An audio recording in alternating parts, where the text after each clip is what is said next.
What's up, everyone? Jeremy here from MTG Headquarters, and I'm coming at you today with 5 tips for returning Magic players. Returning to Magic the Gathering can seem like a pretty overwhelming task. Depending on exactly how long you've been out of the game, it may seem impossible. As someone who started and it back and revised and took a very long break from the game, coming back and seeing things like Planeswalkers, flip cards, waste mana, changes to the legendary rule. I thought there's no way I could do it, but I did. And let me tell you something that's more important than that. The community wants you to come back. Once you've decided to come back, one tip is to decide what kind of format you want to play. Do you want to play casually? Do you want to just collect cards? The barrier to entry to these types of playing Magic is very easy, stress-free. Taking a stab at what type of Magic you want to play should help you make decisions along the way a bit easier. If you want to play competitively in a Friday Night Magic League, you want to play Standard, Modern, Limited, it's a little different path. Maybe you'd want to use the Wizards.com store to find a local game store and call them and ask them if they host Friday Night Magic events, what type of events. Another hint might be to show up at a Friday Night Magic before you come back, see what's going on, see what kind of decks people are playing, see if it's something you really want to do, and you'll arm yourself with really helpful knowledge for making your next purchase. Learning the new cards is an important step of coming back to Magic the Gathering. A lot changes, and they are pumping out new sets what feels like all the time. So one of the first things I would suggest is downloading Magic Duels or another free-to-play Magic the Gathering software and just play with the new cards. Get to know them a little bit. Spend some time on MythicSpoiler.com reading through the cards of the latest sets and watch some YouTube videos. Just familiarize yourself.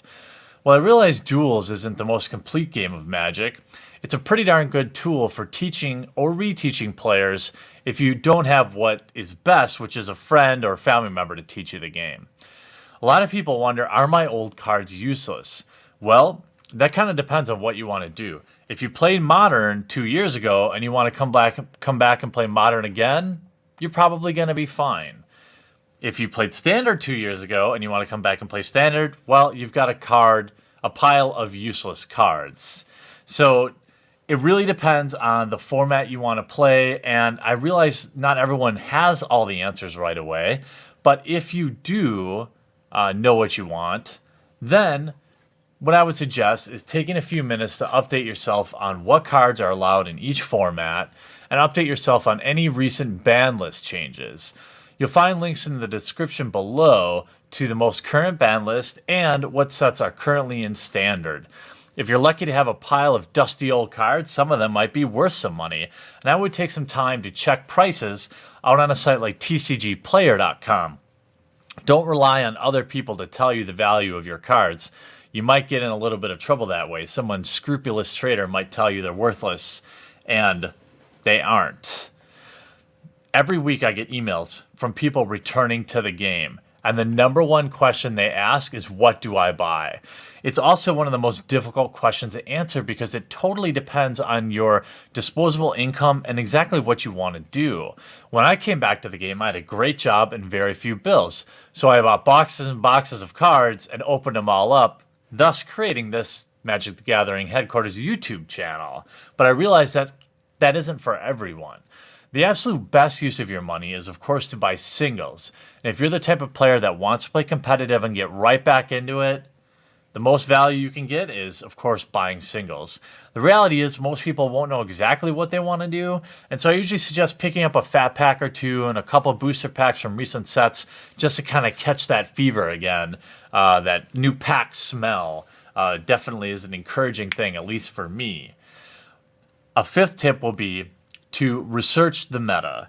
So there are a lot of great places to get information on what's going on in Magic the Gathering. Back when I was a kid, there was like 2 monthly catalogs, Scry and Inquest, and that was it. Now you can get it from basically anywhere. The Magic subreddit, while it's one of the most cancerous places on the internet, is not a bad place to lurk about and read chronologically some of the things that have been going on in Magic the Gathering.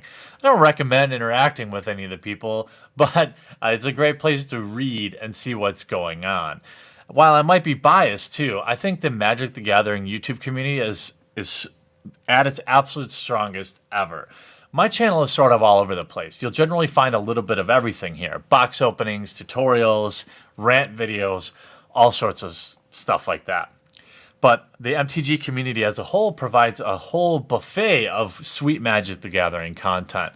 If you're into individual product reviews, there's someone like Tolarian Community College out there. If you're into crafting and you like Magic the Gathering, Bad Wolf MTG does MTG Crafts.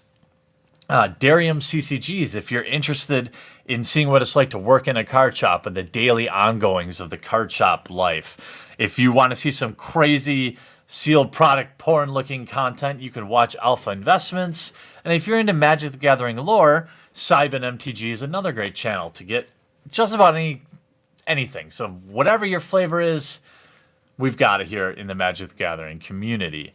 Now, there's way too many hardworking channels to list here, but the point is the MTG YouTube community is here for you and welcomes you back with open arms. We all need a break from time to time, and I, for one, am really glad you decided to return to the game.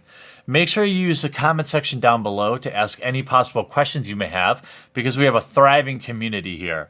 And HQ crew, make sure you welcome new players back with open arms and help answer their questions and help get them back into the game, because everyone knows we always want more people at draft. We want more people at our Friday Night Magics. We want more people at our GPs. And also stay tuned, as this is just one part of a 3-part series where I also give advice on how to quit Magic properly and how to take a break from Magic properly. I hope you guys enjoyed this video, and we'll talk to you again real soon. What's up, and thanks for watching this video. I produce all different kinds of content, so if you haven't yet, click on my face to subscribe. If you want to watch more videos, I've got some sweet playlists, including this one, where I open up every fat pack ever created. I've also got this one over here where I open just about anything vintage and old and expensive for your enjoyment. And all this is made possible by the awesome backers at our Patreon, which is linked in the description of every video. Hop on over there, check it out, see if it's something you might want to consider. If not, sit back, enjoy, and I'll still love you.